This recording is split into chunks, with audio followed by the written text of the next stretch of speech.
नमस्ते. आज आपण कुरकुरे भेंडी कशी करायची ते पाहणार आहोत. तर त्याच्यासाठी मी इथे एकदम छोट्या साईजची भेंडी घेतलेली आहे. तिला आपण स्वच्छ धुवून पुसून घेणार आहोत आणि नंतर उभी कापणार आहोत.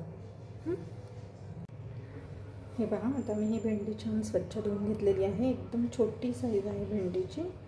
तर हिला छान स्वच्छ पुसलं आहे मी. आता आपण ह्या दोन्ही साईडने हिचे देठ उडवणार आहोत, कापून घेणार आहोत आणि जस्ट हिला आपण अशी मधून चीर मारणार आहोत. हे बघा अशी. आणि ज्या भेंडी जून आहेत, ज्यांच्या बिया खूप मोठ्या आहेत, त्या आपण काढून टाकणार आहोत. तर अशा पद्धतीने मी ही भेंडी पूर्ण अशी कापून घेते. पूर्ण सुक्की केली आहे मी तिला. छान टिश्यू पेपरने मी तिला पुसून घेतलेलं आहे. आणि तुम्हाला जसे आवडतात तसे असे उभी चिरायची आहे तिला. हे बघा. आणि जितक्या बिया आपल्याला काढता येतील तितक्या बिया आपण काढून घ्यायच्यात, कारण बियांमुळे त्याला मॉइश्चर पकडतं आणि मग भेंडी चिकट होते. हे बघा. तर अशा पद्धतीने मी ह्यासाठी भेंडी ही मी छानपैकी कापून घेते. हे पहा, आता मी छान ही भेंडी मस्त अशी उभी अशी कापून घेतलेली आहे. आणि आता आपण ह्यामध्ये टाकणार आहोत मसाले.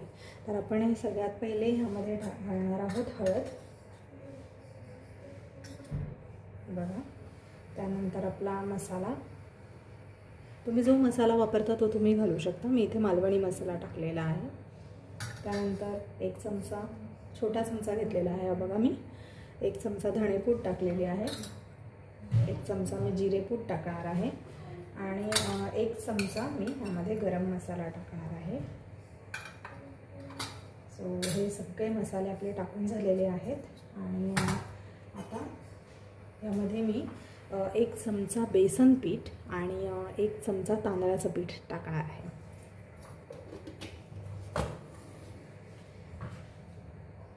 आता हे सगळे मसाले आपले टाकून झालेले आहेत. तर आधी आपण हे मसाले थोडेसे ह्याला भेंडीला लावून घेऊया. ह्याप्रमाणे हिला आपण असं वर खाली करून हे मसाले पूर्ण ह्याला लावून घेऊया. आणि त्यानंतर आपण ह्यामध्ये आता एक चमचा तांदूळ पीठ,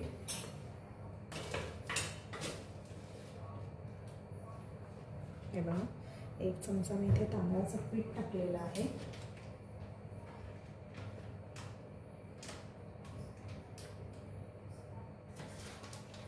आणि एक चमचा इथे मी बेसन पीठ टाकते.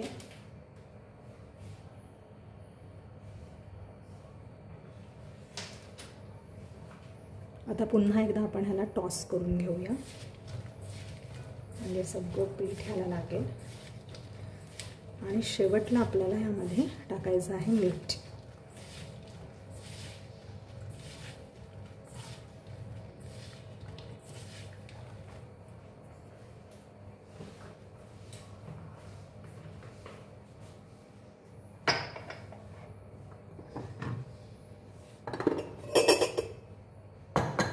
बघा, आता मी चवीप्रमाणे ह्यामध्ये मीठ घालत आहे.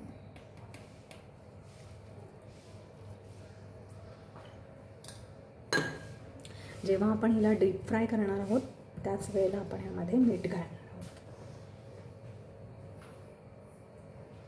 मिठाबरोबर आपण थोडासा ह्याला आंबटपणा यावा म्हणून थोडासा 1-2 चमचा आपण इथे लिंबूचा रस घालणार आहोत.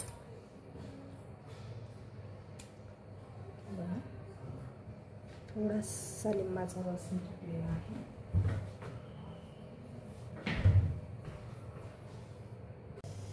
हे पहा, आता आपली ही भेंडी छान मॅरिनेट होऊन तयार आहे. 10 मिनटं मी ह्याला ठेवलं होतं, लिंबू मीठ सगळं लावून. आणि आता लगेचच आपण ह्याला डीप फ्राय करणार आहोत. तर एका कढईत मी तेल गरम करत ठेवलेलं आहे आणि तेल खूप छान तापलं पाहिजे. आणि मग आपण ही भेंडी त्यामध्ये घालणार आहोत आणि छान तळून काढणार आहोत क्रिस्पी. हे पहा, मी गॅसवर कढई ठेवलेली आहे आणि तेल छान गरम झालेलं आहे.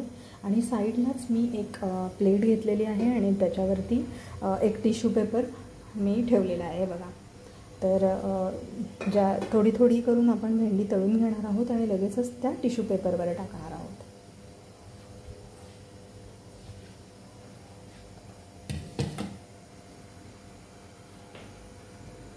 आधी आपण गॅस एकदम फास्ट ठेवलेला आहे आणि थोड्या वेळाने आपण तो स्लो करू.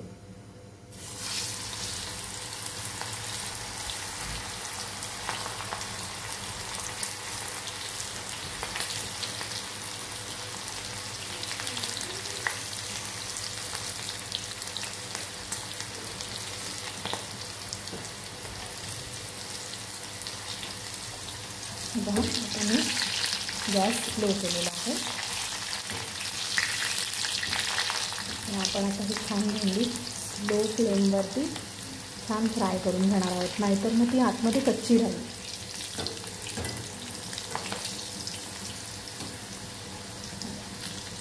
एक 2-3 मिनटं हिला छान फ्राय करून घेऊ आपण.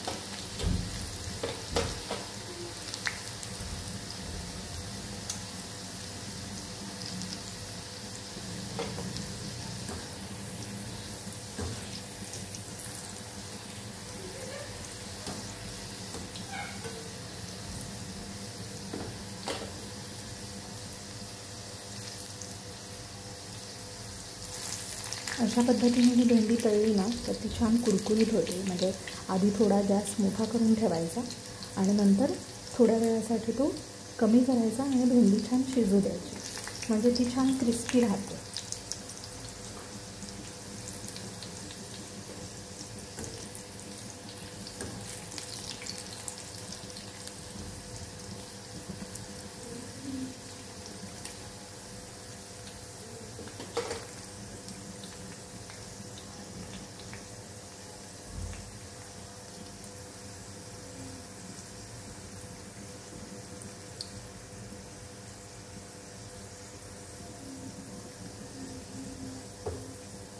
बघा आता हे छान शिजलेली आहे. आता मी हिला काढून घेणार आहे एका टिश्यू पेपरवरती.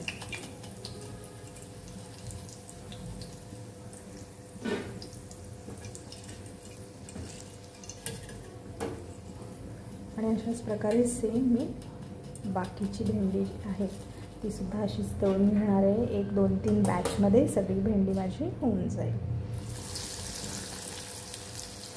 हे बघा पुन्हा मी फ्लेम मोठी केलेली आहे आता.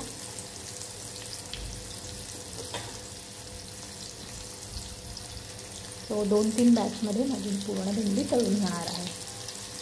ही पहा आपली छान भेंडी कुरकुरे रेडी आहे. आणि तुम्ही अशा पद्धतीने ही भेंडी तळली तर त्यामध्ये तेलही कमी, भेंडी तेल पण कमी पिते, एकदम कमी तेलकट होते ती. तुम्ही ही तुमच्या जेवणामध्ये साईड डिश म्हणून ठेवू शकता आणि छान खूप अप्रतिम चव लागते ह्याची. तर तुम्ही नक्की ही रेसिपी करून बघा. तुमची मुलं जर स्पेशली भेंडी खात नसतील तर त्यांना हे नक्की आवडेल. थँक्यू.